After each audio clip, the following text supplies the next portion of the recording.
Necromaniacs podcast. Good evening, everyone, and welcome to this week's episode of the Necromaniacs horror podcast. How's it going, Mike? It's going okay. Been a few weeks since you and I have chatted. Yeah. Last episode was the weapons episode, which was a lot of fun. Oh, yeah. That movie has obviously gone on to do extremely well, and happy about that. But going good. I got my pumpkin spice Oh, creamer yeah. that I I sent you saw a that. picture of today. Yeah, yeah. Saw that, man. You're right. That's right. Courtesy yeah, of man. Jane. Thank you, Jane. She brought it into the home. She's a fan herself, so thank you for that. It adds a little joy to the world every morning, Michael. Oh, yeah, dude. Yeah, it's I'm a recent pumpkin spice advocate, man. Like you know me. I Yeah, coffee black from all of my right. life. And Yes. then when I started seeing Tina, who's Hmm. now my wife, we she brought me into the fold with pumpkin spice. Hmm. Yeah. I am a French vanilla guy, but I did not say no to the pumpkin spice creamer. And it's nice to switch it up, you know. And it's only around for a little while. It's not year round, so you got to have it while it's here. Yeah, definitely. You got to take advantage of that while it's around, and also Mhm. the various pumpkin spice beers and all that sort of Mm. stuff. You got to Yeah, get it yeah, while it's available. totally. I mean, my favorite Sam Adams is the Oktoberfest, which they only sell probably in like the next week or two until about the end of November, mid-November. So I like to grab those. Those are good too. Yeah, yeah, definitely, man. That's a pretty solid, you know. Yes, and that was your food and beverage portion of the podcast, everybody.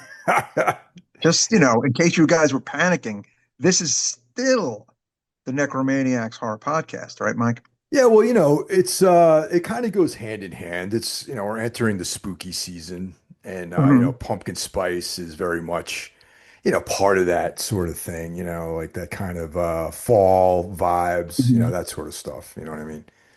Yeah, totally, totally. I also think like death metal goes hand in hand with this time of year. Do you think? Yes. Well, death metal and like Sam Hain.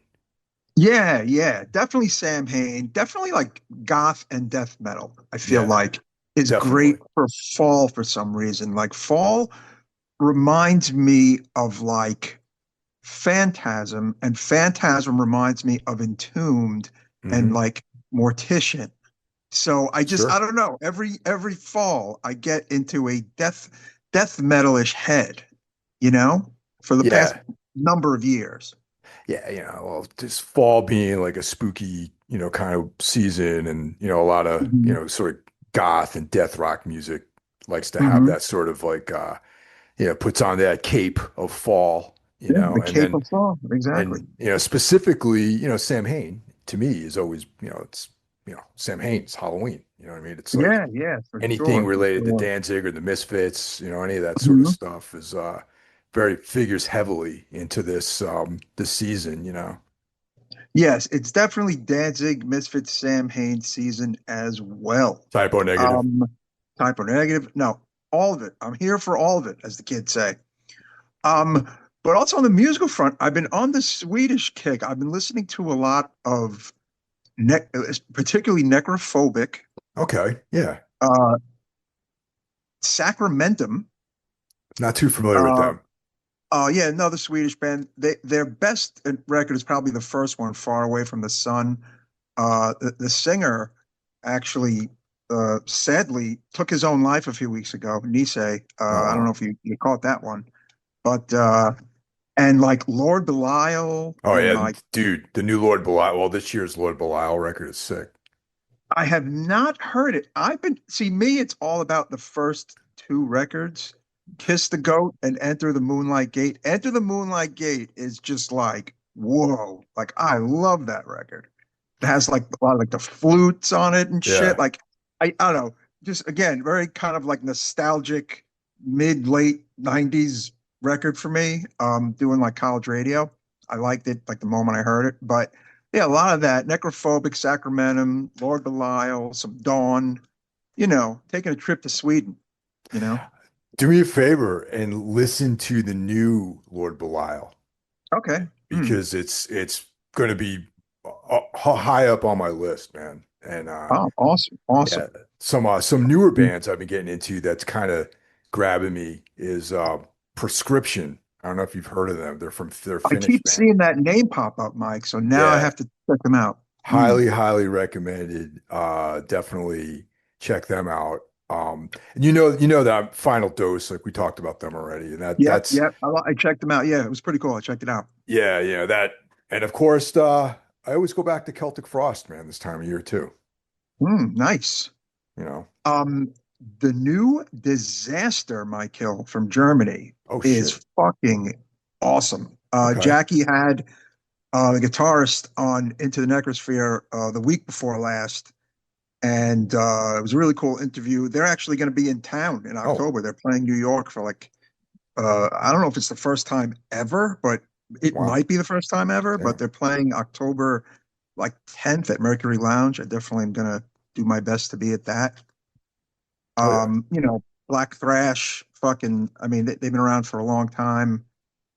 This record is called "Kill All Idols" on Metal Blade. It's really nice, good. And another band I found, uh, Impurity. There is another band with that name. I think that's more of a black metal band. This is the death metal band. It's like young dudes. The album is called The Eternal Sleep on Hammerheart.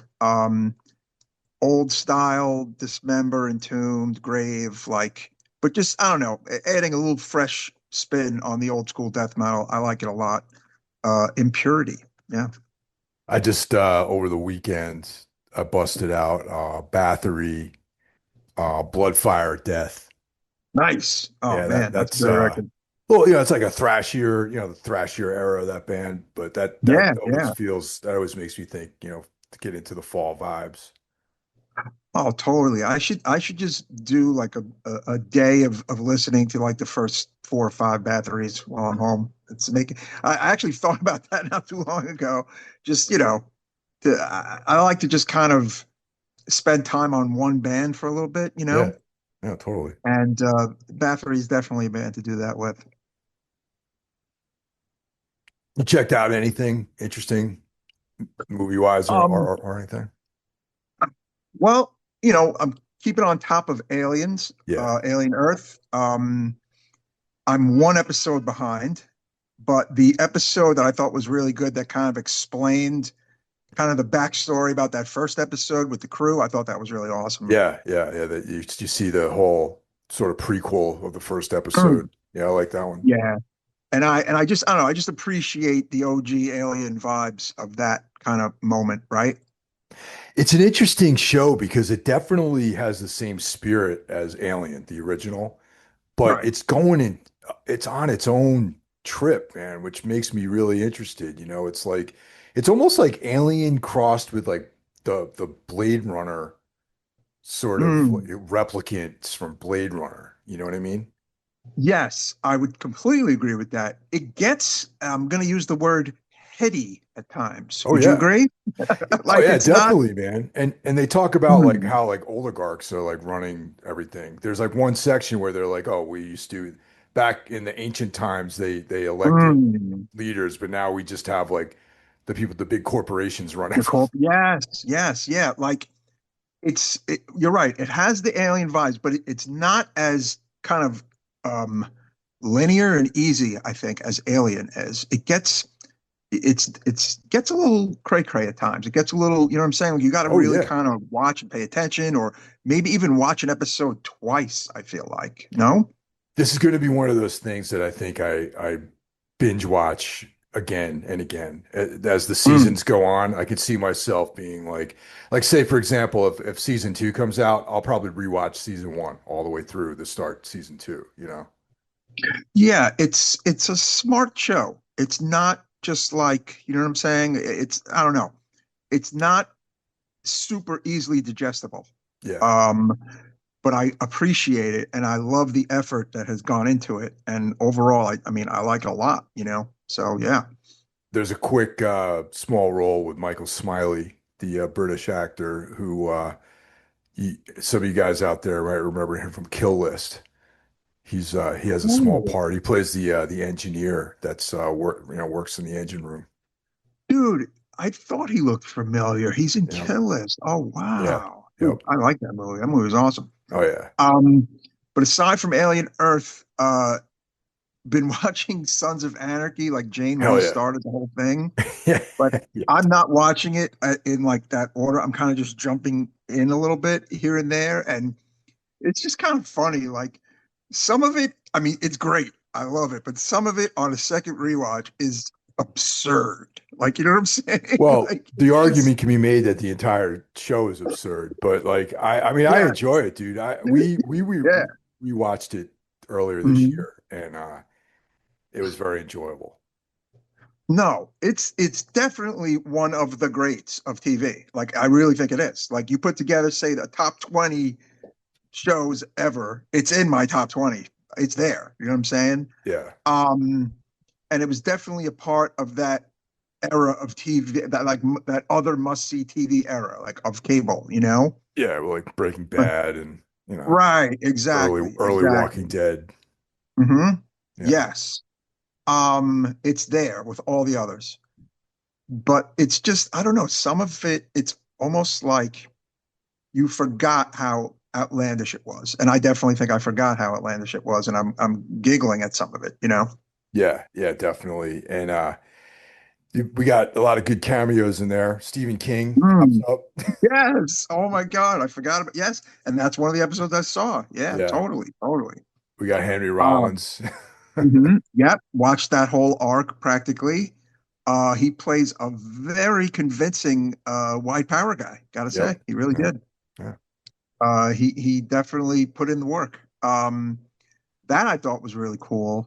But then it's like after that, the trip to Ireland thing is, I think, where it just gets crazy. Like, you know? Yeah, yeah, and I agree. The trip to Ireland was, I thought, a little far out. You know what I mean? With the Yes. baby and, it's just, Yeah. I think everything almost leading up to that, I feel like is one era of the show, and then there's the post Ireland era of the show, where they kind of just go all out, and the show just kind of gets wild and wilder with each season. and I mean, I love Ron Perlman in pretty much anything. You know what I mean? Mhm. And Clay, his character goes out hard, man. You know what I mean? Yes, Yeah. yes.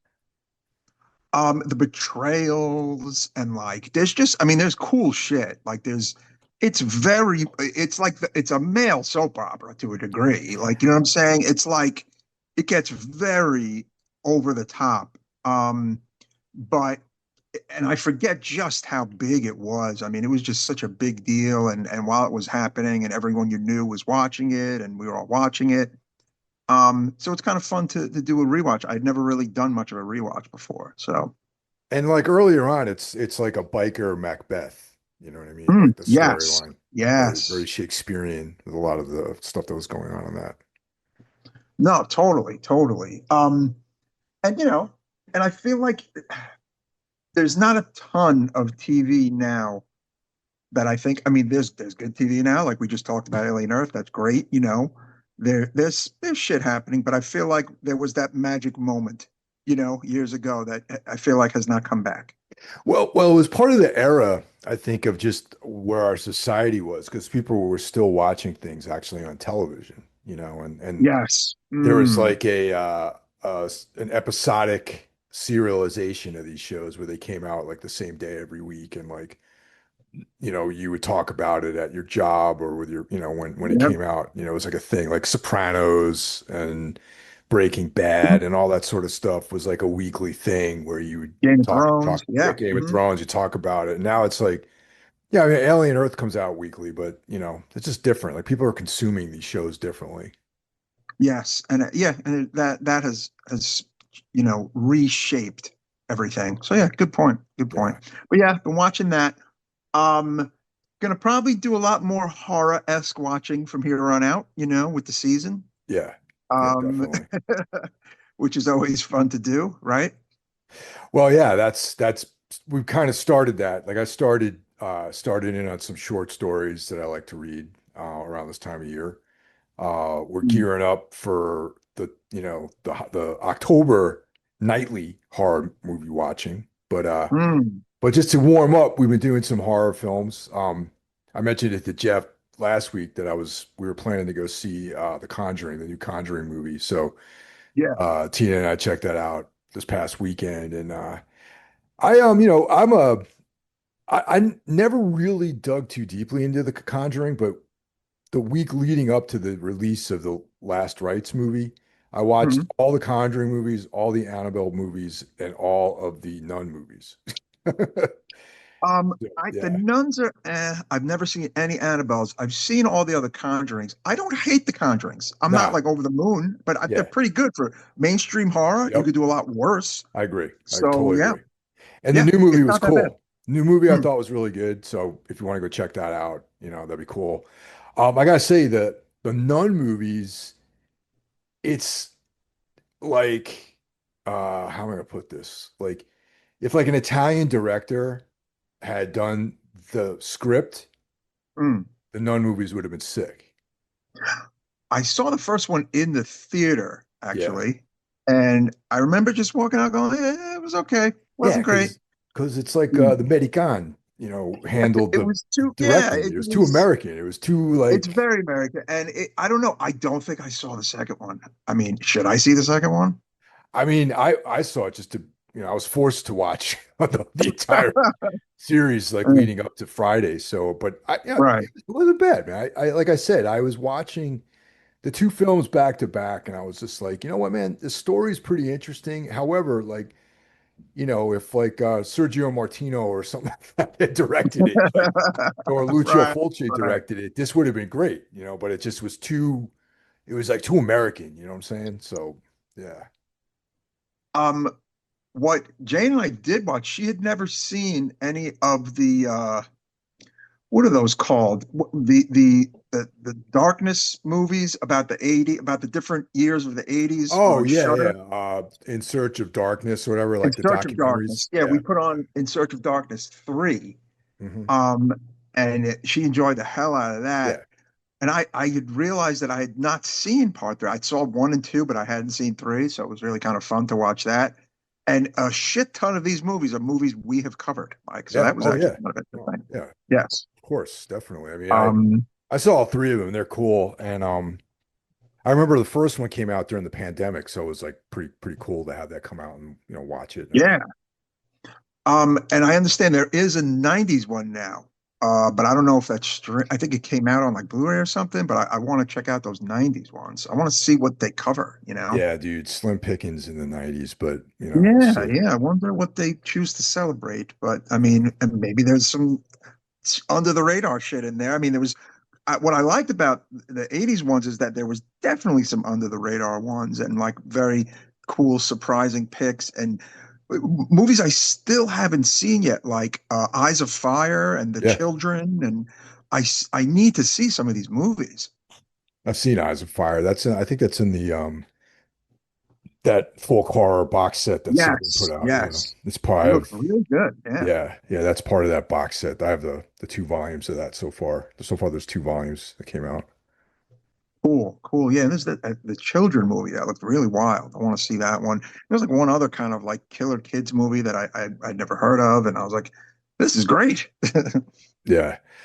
Um, yeah, aside from all that stuff, like, watching all the Conjuring Universe films and the new movie, and Hmm. uh I checked out Strangeland, which is like one of the most new metal like movies I've ever seen, man. It's like, The Snyder film, but well, now, okay, I don't remember if I saw. I think I saw it, oh, you would but I remember don't it. remember it.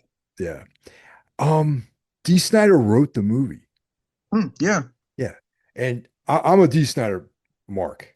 You know what I mean? yeah, I love sure, Twisted man. Sister. They were Mhm. like anyone who grew up in the 80s or was a kid in the 80s and was getting into heavy metal that lived in like the tri-state area, you knew about Twisted Sister sort of, Sure. Mm. coming, making their bones in like the club scene, you know what I mean? Like I mean, I was too young to see them play live, but like I knew about them. They were like a band that older kids would tell me about, like, like one of the first bands I ever played in high school were with these older dudes that were into Twisted Sister, and they're the ones who kind of turned me on to them. And then there's like on USA Network, like the Up All Night, they would play music videos or they have live performances sometimes. And there's this classic performance of Twisted Sister from like 1983 or something like that, which I saw, and they did Under the Blade.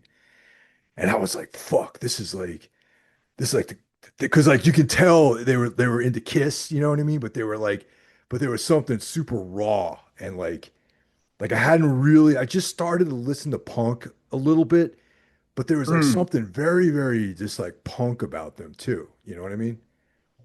Like they're not a punk band, but like the live presentation of that song is like, I think I'm gonna post it on my Facebook page if you guys want to check it out. But it's like the sickest thing ever, dude. They're just like the guitars are so raw sounding, and D. Snyder's voice sounds great, and it's like just like a band playing in a room, and it's just awesome, you know? They were a big gateway into metal for me as a kid. Yeah. Like, the We're Not Gonna Take It and I Want to Rock. Like, that's like my day one metal stuff. Like, you know what I'm saying? Mhm. That's like, I love heavy metal now Yeah, stuff, totally. Me too. You You know, the impact of the music videos and all that shit. So they'll always have a place in my heart. And oddly enough, I think today they announced a reunion. I So saw how about that. that? I'm Yes, going to yes. go. I'm definitely going to go to that. And Yeah. but yeah, the crazy thing about it, Mike, was like through playing music with those older guys, like I went into the record store in my hometown, the Book and Record Store was the name of the place, and I found this demo of on vinyl called Rough Cuts by Twisted Sister, Mm, which obviously, I mean, I still, it's like a prized possession of mine, man. I still, obviously I still have it, but it's like demo versions of like Under the Blade, and Burn in Hell, and like all these like, tracks that ended up on their major label album. And it's just mm. like these like super raw like versions of those songs, like demo versions of them. And it's just like that's my favorite versions of those tracks. I Ron Grimaldi has that record, I think, too. Yeah. awesome. Yeah, our friend Ron I Grimaldi, had a he's got every 12 record. inch. I had this 12-inch EP, and I forget what like the non-live portion, but the live portion on the B side was them doing SMF, Oh, fuck yeah, and dude. it was so cool. Like, and it was hard, and it was like, it was really awesome. It might have even been somewhere live in Europe or something. If I saw the EP, I would know it. I just don't remember what the main reason for buying it was back then. It might have been like, We're Not Going to Take It, or one of those, or something right before then. Um, but the SMF like live cover was like the hardest thing I'd ever heard at the time. And this was like 85 Yeah. ish. So yeah. Yeah, Yeah, love that was Twisted one of Sister. those bands. I was listening to them. I was listening to Wasp. I was listening to like Celtic Frost, Venom. Like that was like some of the shit that I was checking out around that time of my life, man. Like, and I know they're not a thrash band, they're not black metal, they're not, whatever, but Right, like right. in my mind, they were them and Wasp were still in the same pile of records cassettes that I had. You know what I mean? Yeah, they're kind of right before I really get into Metallica and Slayer Yeah. and Nuclear Assault. Like it was, it was a process. I mean, I think, a lot of people our age had that process, maybe a little younger, a little older. Now I think it might be a little different where you literally might go from pop music into, Dark Throne for a young Yeah. kid or something like that. Like, Yeah, totally. like it's a different process now, I think. I don't know how many young kids get the same process, but yeah, they were heavy metal and I still love heavy metal. So yeah. Yeah, man. Oh yeah, so that's why I watched Strangeland, because D. Snyder was in it, and my wife thought it would be a good idea to watch that one night. So we checked it out and it was fun. Mhm. It's very dated, you know what I mean? Early internet creepiness, kind of thing. Mm. But yeah, I mean, it's out there on Tubi, which pretty much it's like the Wild West out on Tubi, you know what I mean? Yes. And as we'll get to momentarily, it brought us to tonight's film. But That's right, man. we no calls this week, but we've got some pluggity plugs That's right. as That's usual. right. Yeah. So if you do want to call us, you can hit us at 908-913-0782. And if you're listening to the show, you definitely need to be checking out the other horsemen of the podcasting apocalypse. Kicking this whole trip off on Mondays, you got Brandon Legion's Horror Wolf 666. On Tuesday, the greatest metal podcast in the land, Jackie Smith's own Into the Necrosphere. Last night, I did my usual late Monday night listen, and he had Nick from Paradise Lost on, which was great. Yep. Like I said, the week before that was the really cool disaster interview. He had Gehenna before that. I Yeah, that was mean, a good he's one just too. lots of home runs lately for our buddy. The Paradise Lost one I listened to that one today. That was like, I can tell that he was excited about that. I know that he loves Paradise Lost.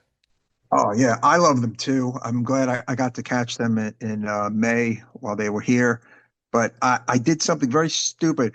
I I bought an XL instead of an L, Mike. Oh And this yeah, man. XL was like a dress when I Yep. brought it home. And I was like, Jesus Christ. And I didn't like I'm like a shirt nerd, folks. And I didn't like the shirt material. And I was like, oh man, I fucking dropped the ball here. So yeah. There's Um, nothing worse than getting a bad shirt material. Yes, yeah, or a shirt that like fits very strangely because, of course, there's no trying on the shirt at the merch booth, folks. But they were great. I do have other Paradise Lost shirts. I'm wearing one right now. I'm wearing a Paradise Lost Gothic shirt right now, Oh, so that's that, good. that's Yeah. one of my favorite albums by them.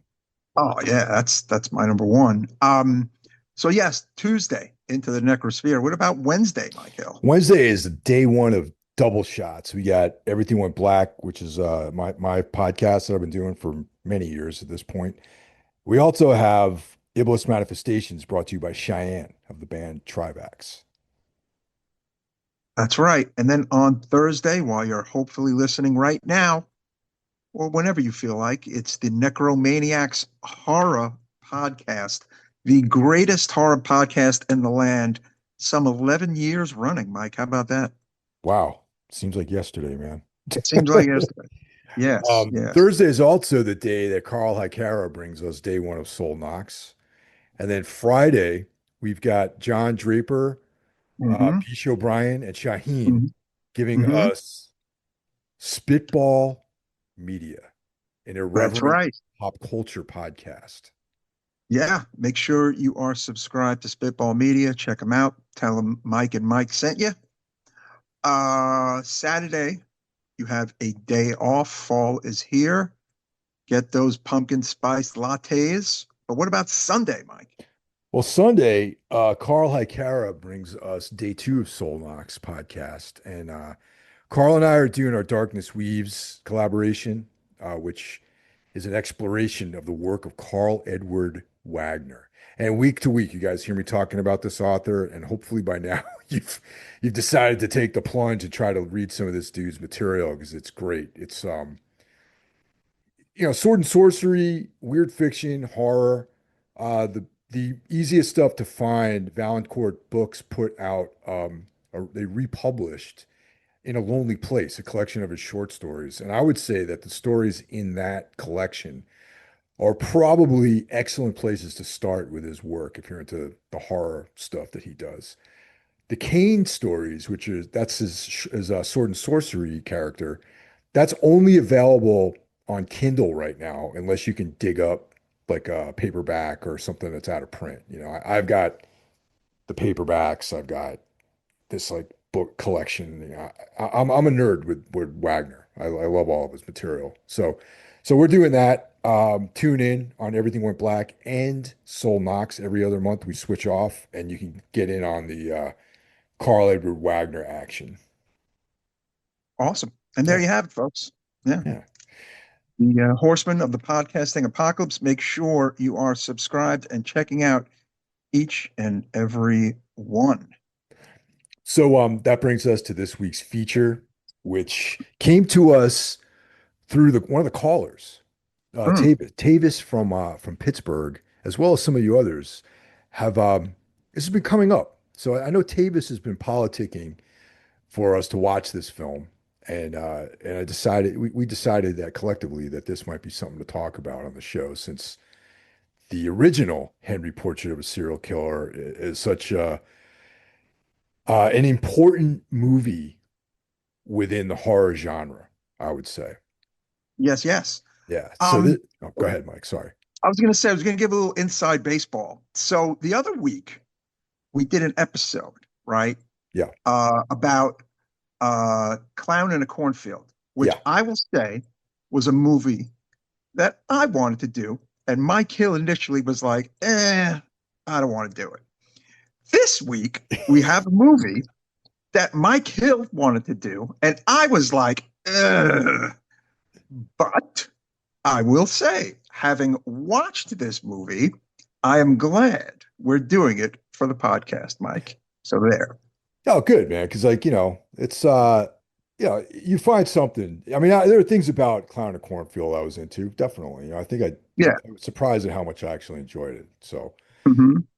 but yeah, for you guys out there, this is Henry, Portrait of a Serial Killer, Part Two, Mask of Sanity.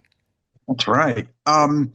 It's funny. We even got John Draper to check out Clown in a Cornfield due to the episode, and he enjoyed it. He said it was pretty good too. He Yeah. liked it. Yeah. So Um, the mhm. release information for this movie, it came out in 1996. That's about it. That's all I tell you. There's no, it doesn't, it came out Yes. in, they give you the year, but no day or month. So it came out in Nope. 1996 and Um, it's yeah. 84 minutes long. Okay, I'm gonna give a little parallel. Much like a lot of the 90s itself, there's not a lot of photographic evidence out there for this movie. There's Yeah. not a ton of information out there about this movie. I do not think there was a theatrical for this, Mike. How Oh, about no. that? Do you? No, definitely not. I mean, I think this definitely went straight to video, Mm, VHS yes. probably, you know what I mean? It was written and directed by Chuck Parello, who I don't know he did anything besides this, but he worked with John McNaughton, who did the original Mhm. film, and he was involved in I think promotion and publicity, and he was a fan of the first movie. So this I'm not to denigrate his efforts, but I'm going to say that this is kind of almost like a fan fiction sequel. Yeah, the little piece of backstory that Wikipedia provides you with is at least interesting. Okay, Yeah, Chuck Parello was given a copy of the movie by John McNaughton while he worked as a reporter for Screen International. yeah. Okay, Hmm. he quits Screen International and joins the company MPI Home Video. MPI Home Video was actually a pretty big home video company. I'm sure if you're of a certain age, you would recognize the logo and their, title card, whatever, at the beginning of a bunch of films you might have rented back in the 90s. And as you said, he also worked a lot on spreading the awareness of the original Henry, got into film festivals. So I guess he was somewhat of a protege of John McNaughton's. And it's interesting that he kind of was so taken by it that in 1994 he got the idea to do a sequel Yeah. of it, which is what we have now, which comes out in 96. Yeah. And it's probably a sequel that no one was really looking for, though. You know what I mean? Like it Oh wasn't no, like no. Jaws 2 or something like that. It's like, Henry Portrait of a Serial Killer was like a subterranean film at best. It was definitely something that haunted like the dark corners of the video store. And to have this like sort of almost like unlicensed sequel is Hmm. even more shadowy than the original in some ways. Absolutely. I mean, look, Henry, by and large, to me, should be a one and done affair. Yeah. You know what I'm saying? It's a great dark piece of film, you know. And true confession, having again no recollection if I actually really saw this in the 90s or not. I may have. I just literally couldn't remember. It it didn't dawn on me until maybe near halfway through the film that this was a sequel and not just say a retelling of Henry. How about that? I'm going to say that I agree with you. There's a couple of plot points that makes you that sort of keys you in that it is a sequel. But yeah, Mm, it kind of follows the same path as the original for sure. yeah, I didn't realize it was a sequel until he revealed to that girl about Ottis and the Yeah, other, like until he revealed his past. And yeah, I'm like, exactly. oh, okay. Yeah, I thought this was more of a retelling of Henry in a weird way. But no. yeah. So the cast, you know, not sure if anyone ever went on to do anything after this film, but we've got Neil Giuntoli as Henry, Hmm. Rich Komanich as Kai, Kate Walsh as Cricket, that's Kai's wife, Carrie She, Levinson. What's oh, that? I'm sorry to interrupt, but she is the one person that had a career. Apparently, she was on a shit ton of television, Oh, and she was on the entire run of Grey's Anatomy, Michael, oh, okay. All right. Yeah. I mean, I'm as not that familiar Dr. with. Addison Montgomery. Yeah, I've never Oh, watched that show. so she's got like a legitimate career. Okay. Yep. All right. Hmm. So, yeah, all right. We got Crazy. Carrie Levinson as Louisa. That's her cousin, I guess, or niece or something like that. Niece, Yeah, niece, yes. niece. And Daniel Alar as Rooter. He's like the guy who runs. We'll get into all that sort of stuff. So, I mean, that's kind of like the whole gist of the main characters. I mean, there's a couple other people like Liquor Store Girl One, man Right, all tied that to bed, jazz. stuff like, Yes, yeah, yes. victim one, victim two, that kind of, there's a lot of that sort of stuff in there. Um, Um, but Neil Giuntoli, though, who plays Henry, was in the original Child's Play as Eddie Caputo.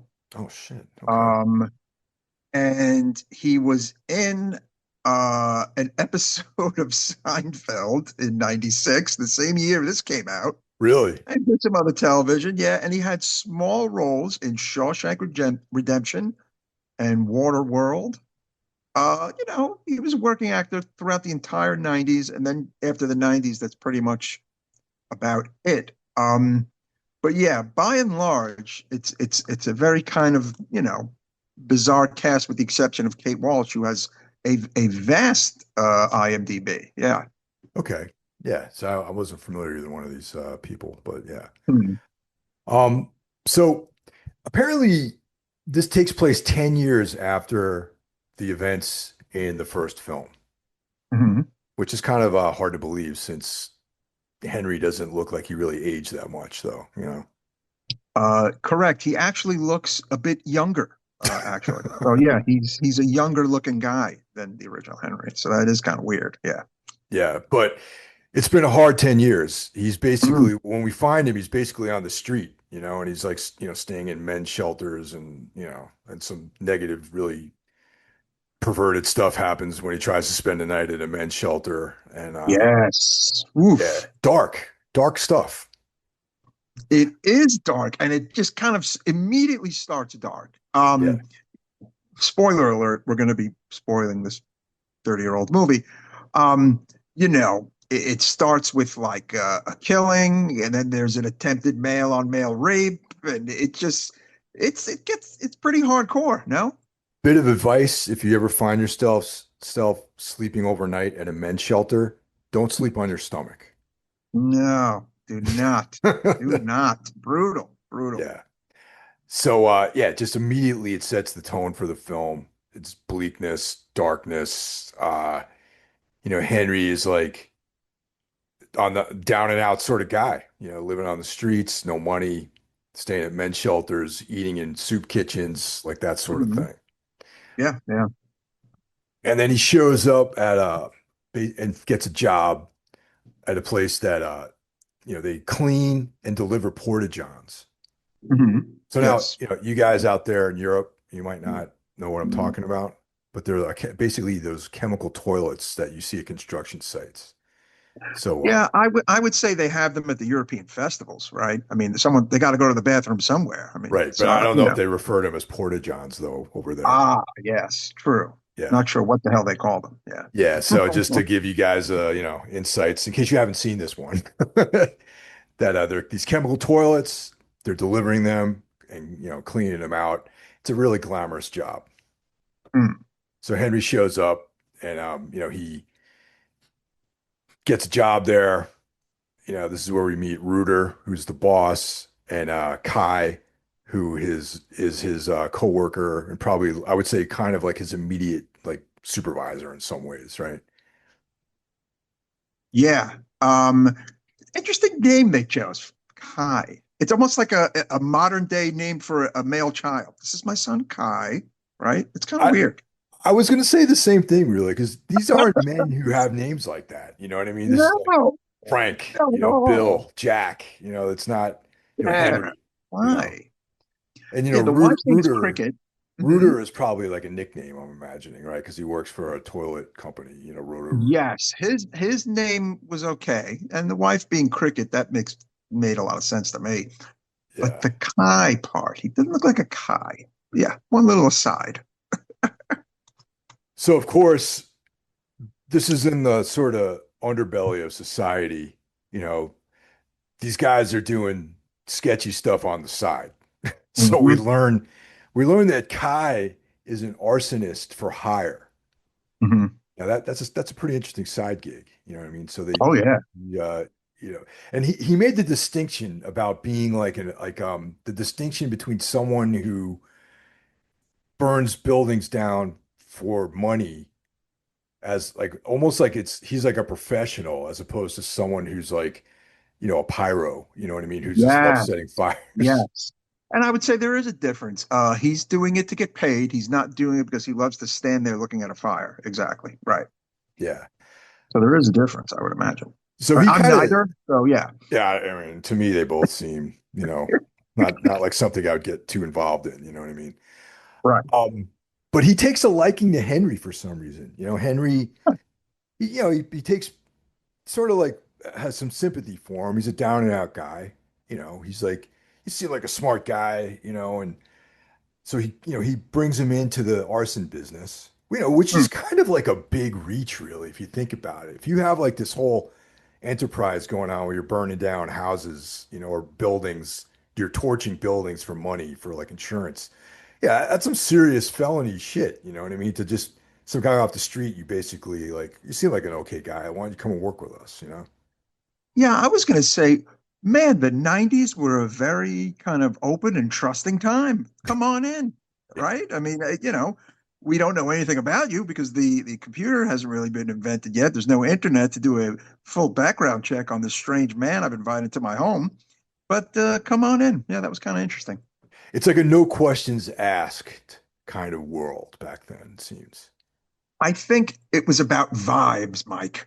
Really, Yeah. he gave off a nice vibe. Like he felt this vibe, and he's like, you know what? We're going to hire this guy to work for our company.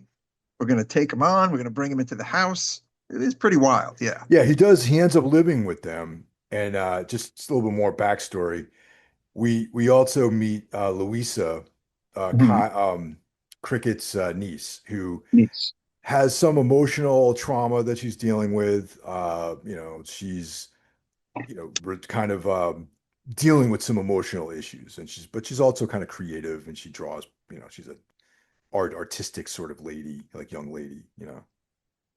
Yeah, we don't get the backstory on how her niece ended up living with her or anything. I mean, that's not important, but it is her niece. It would have made way more sense that it was, say, her younger sister, but alas, it is her niece. Yeah. So on Henry's first outing with Reuter, they have to burn down a building. Okay. But Hmm. there's With these Kai, two, yeah. yeah, Kai, I'm sorry, Kai and Henry, not Reuter. Reuter's like, he's like the main man. These guys work for Reuter. Yeah. So Yes. when they go out to the building, they discover that there's these two guys squatting in the building. That's been Hmm. that's their target basically. So um this is when Henry does Kai a solid. Since Kai brought him into the world of arson, Henry figured he would bring Kai into the world of serial murder. Yeah. Yeah. So, but this is also parallel to the first film because it's Henry who brings Ottis into murder too. Yeah, like I said, it's almost it has retelling vibes as opposed to sequel vibes.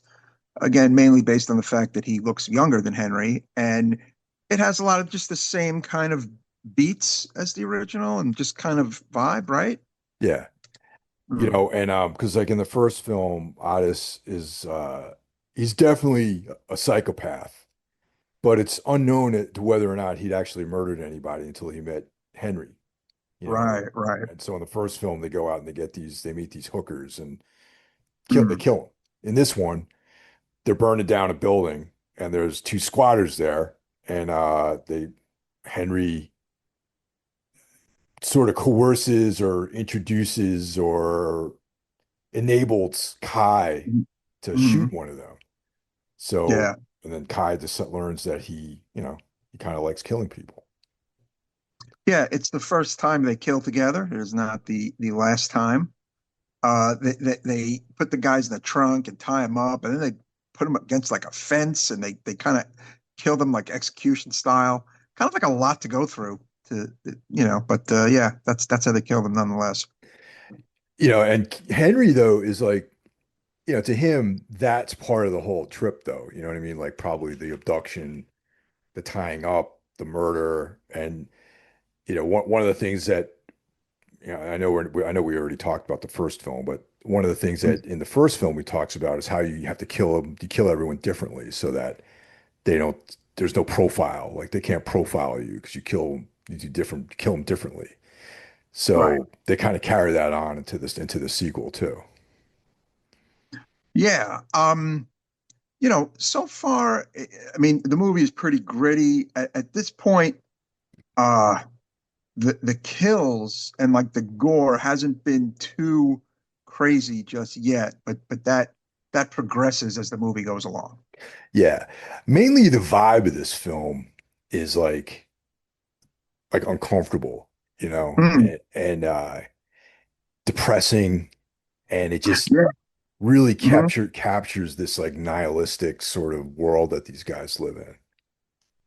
No, absolutely.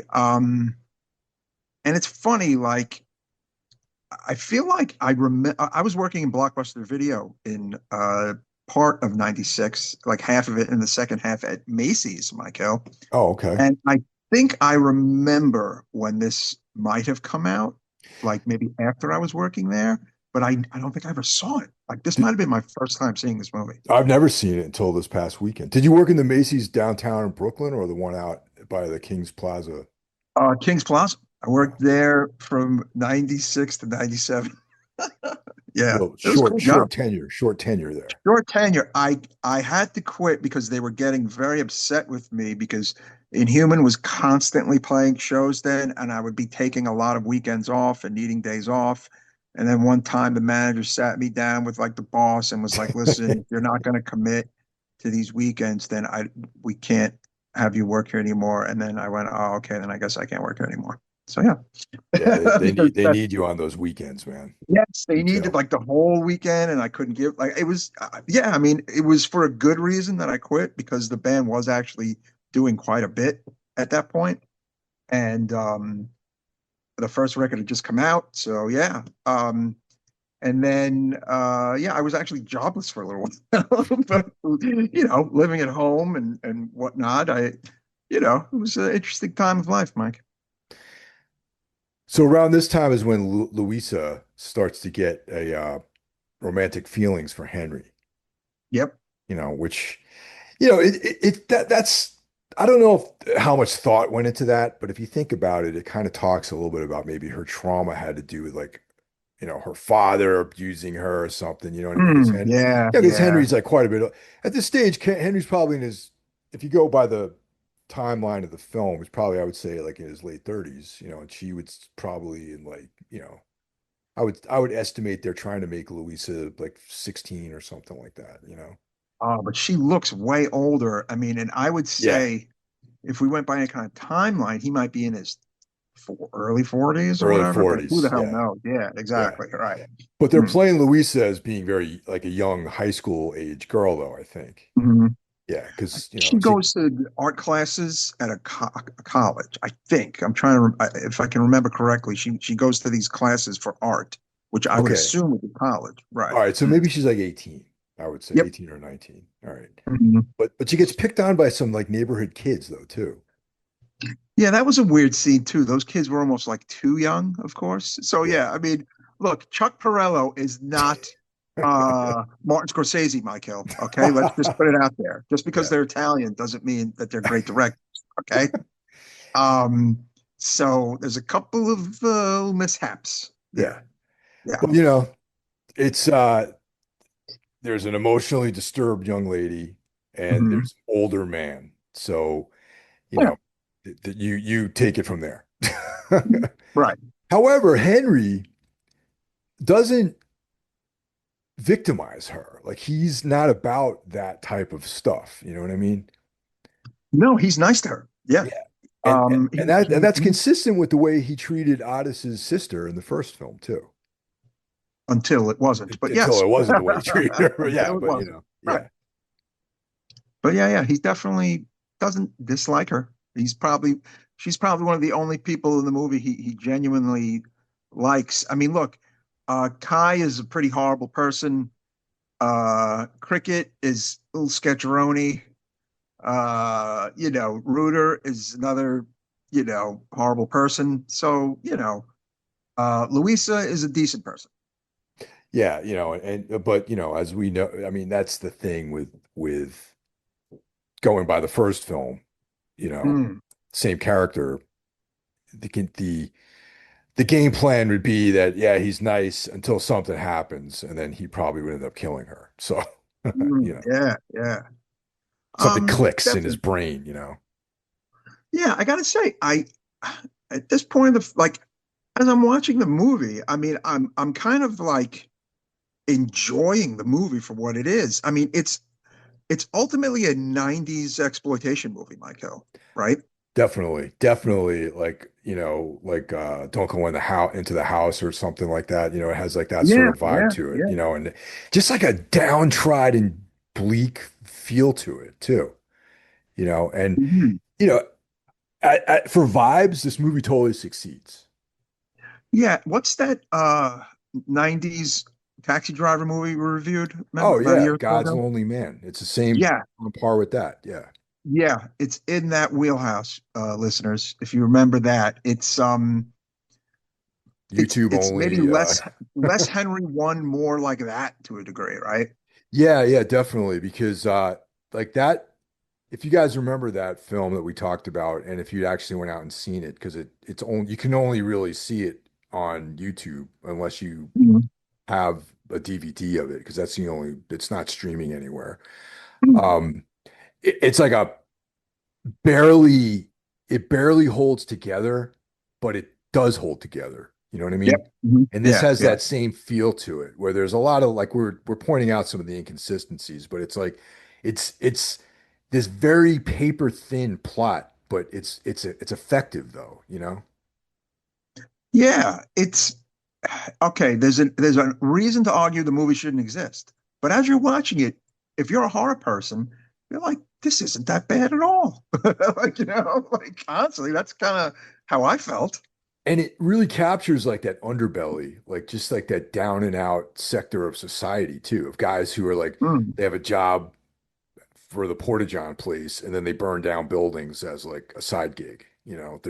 That's the world you're in. You know what I mean? There's a grittiness to that. Yeah, because let's be honest, people do that. Oh It's yeah, like totally, that dude. exists. Yeah. So yeah, yeah.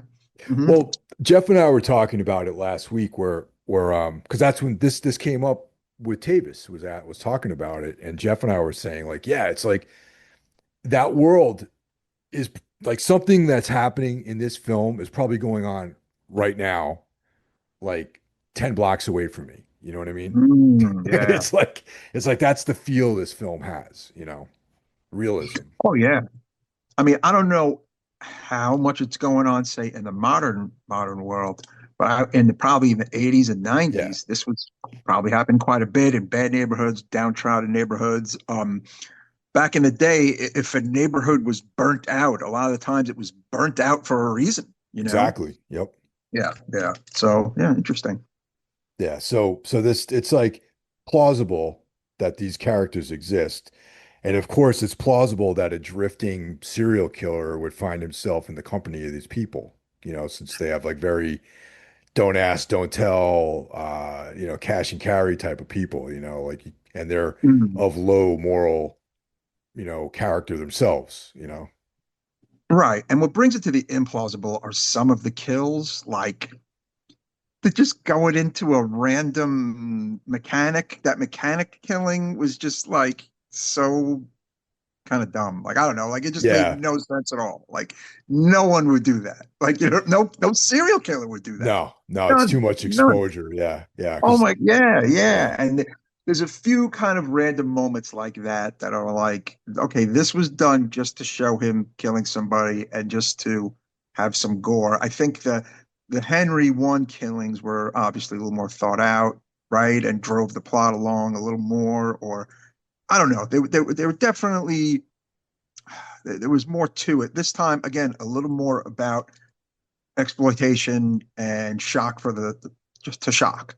yeah, yeah, definitely. I mean, Henry one was following more the trajectory of the actual Henry Lee Lucas and Ottis Toole, you know what I mean? So, Yes. without saying using their full names, that's basically who the story was about.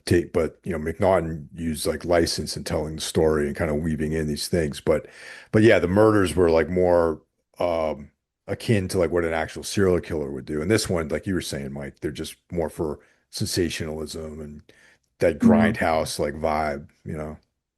Yeah, and Kai, as it's going on, is kind of getting less and less into it instead of more and more into it, right?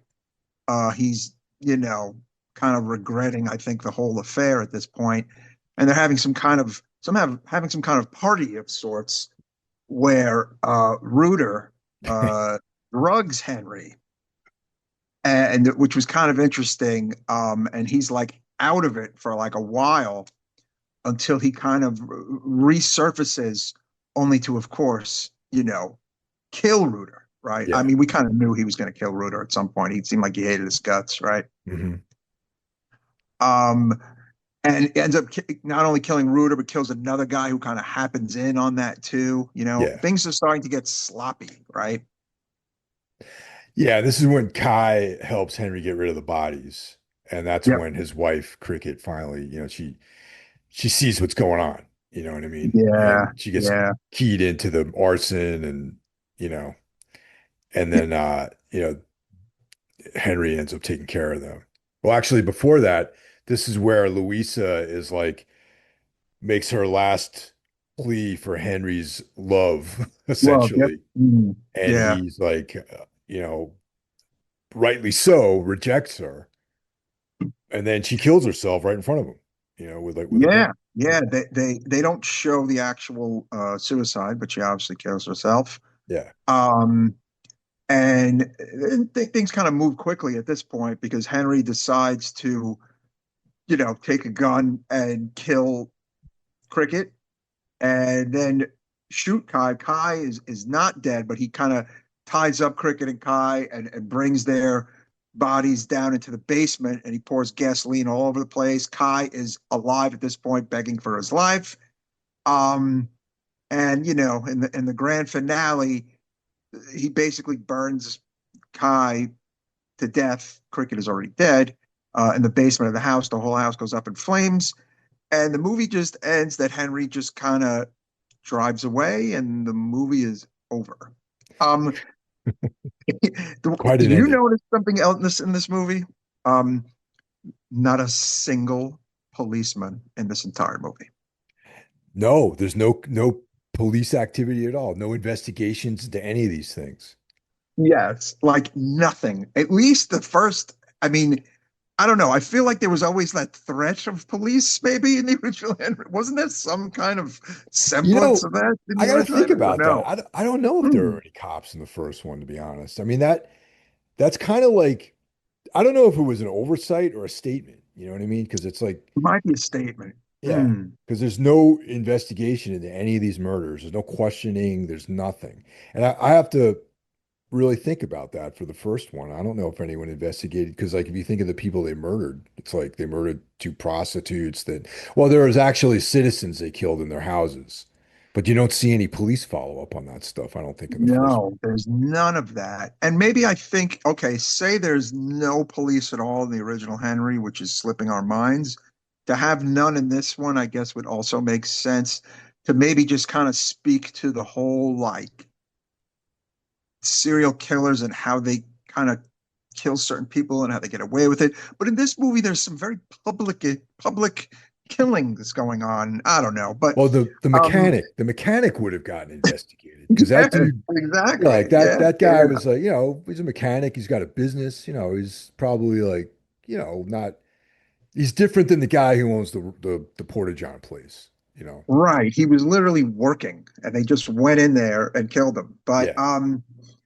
yeah, what I was thinking of in Confessions of a Serial Killer, the police play a big role because he is actually caught in that movie and he's Right. recanting to right, like he's retelling the story to the police. So that made me think for a minute, oh, what about Henry? So yeah, there may not be any police in Henry, Well, but that was more even closer to the story of Henry Lee Lucas. Yeah, yes. you know what I mean? That one was like very close to that. That was almost like a biopic or something like that, you know? Yeah, that's another one that is better than its reputation. Yeah. Um, and I do feel like this movie is also along those lines where it's like, no, it is not the original Henry. It doesn't have the acting quality. It doesn't have the gut punch and the, performances and the rep. But it is better than you think it is going to be. Would you agree? Definitely. Like I completely dismissed this movie until Tavis mentioned it, and I was like, you know what, man? It kept coming up, and I was like, let's fucking watch this movie. It's on Tubi. Yeah, it's like, what's it going to cost me? You know what I mean? I watched worse movies than this before. You know what I mean? And Oh yeah, we yeah, both so have. yeah, we Absolutely. both have, yeah, and but it's I think that it's I mean, all right, Michael Rooker is Michael Rooker. The guy is he's a force, you know what I mean? Like as Henry. Um, this guy was good. Michael Rooker's got some pretty big shoes to fill. To fill his shoes rather is a pretty big task. But I thought the movie was very effective, and it had that same, like we were saying earlier, like that God's Lonely Man, American Nightmare, like just that down and out grindhouse, like ultra realism to it that I really dug. Yeah, and in '96, when I don't know, I don't think there was a ton of this happening in horror. You know, I would actually include this in a uh, list of horror movies with '90s to see because it's pretty damn good. Yeah. Which brings us to a scoring. Mike, where do you put Henry II, Mask of Sanity in our 1 to 5? I give it a solid 3.5. So did I. Yeah, Yeah. it's 3.5. Yeah. It's worth seeing and better than you think it's going to be, which I think is a perfect 3.5 criteria.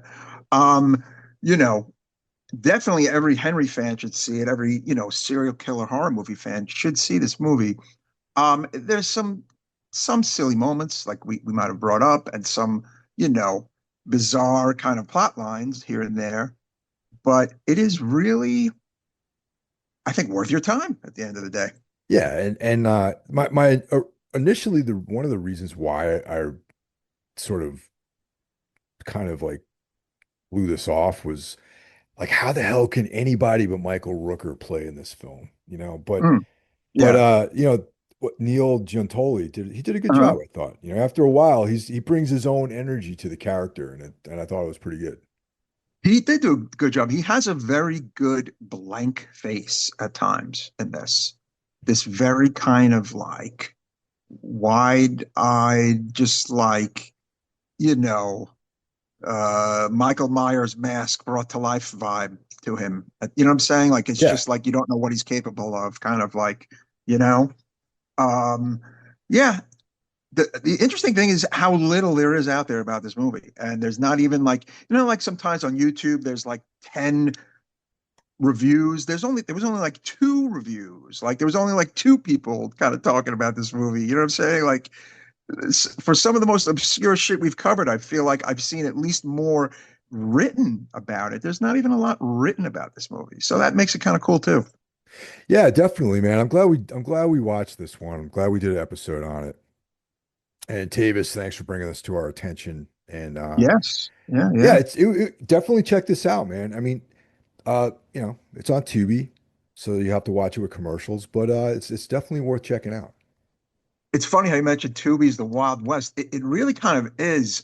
There are things on there that are like, whoa, like this is here, and like all the other, like the kind of sub genres of horror, Oh like yeah, a lot, like your 70s grindhouse, your Italian giallo, your like they have a vast array of stuff, like your 80s obscurities and your 90s obscurities, and it's really cool. yeah, totally, man. It's that one legit is free. Like you don't Yeah. even Mhm. you just need an email address to make an account there. It's like it's pretty cool, and I've found so many there's great films on there, and then there's like these bizarro movies.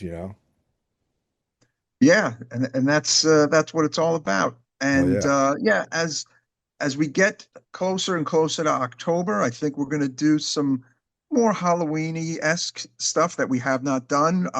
Since we've been on the air for 11 Yeah, years, we have covered quite a bit of the, say, Halloween actual, Michael Myers films, but there's other movies that are Halloween minded, meaning the season of Halloween that we haven't sure. covered that we're going to catch up with. Yeah. Yeah, totally, man. Like yeah, we'll be doing more of those kind of more fun movies. Like there's been like a serious tone to a lot of the films we've done recently. Yes. Except for last week we did Jeff and I did War of the Worlds, which, you know, that definitely did not have a serious tone. But yeah, Oh boy. yeah. Yes, for sure, for sure. But yeah, this was a good episode. Thank you R- so much, Mr. Hill. Right on. And thanks for listening, everyone. And we'll catch you guys next week. Take care. Take care. Yeah, the mouse, love, lover, stumps, and crying over outside.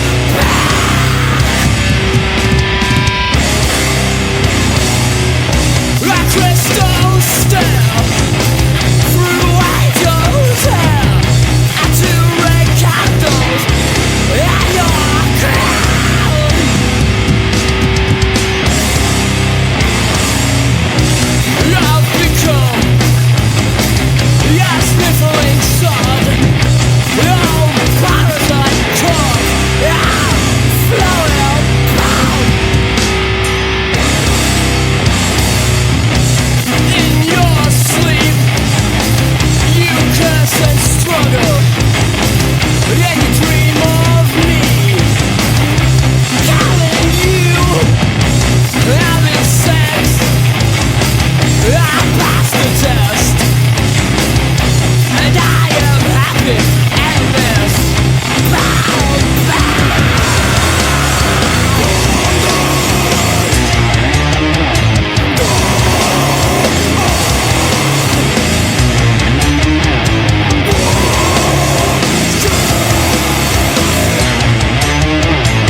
tip. It seems to die or bloom till legend on what I drink. I got that little hole in my heart, and it still leaks that filthy blood.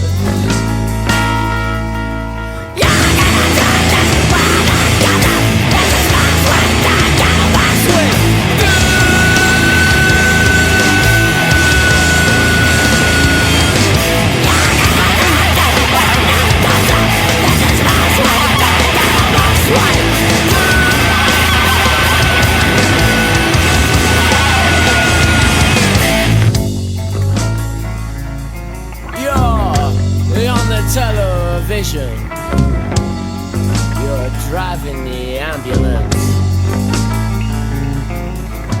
Building monuments for prizes and for glory.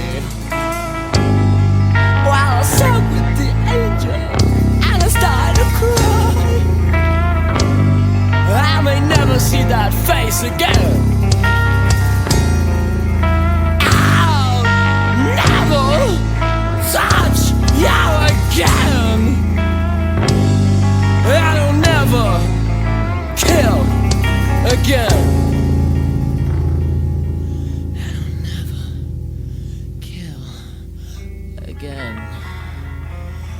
I will never kill again, and I'll never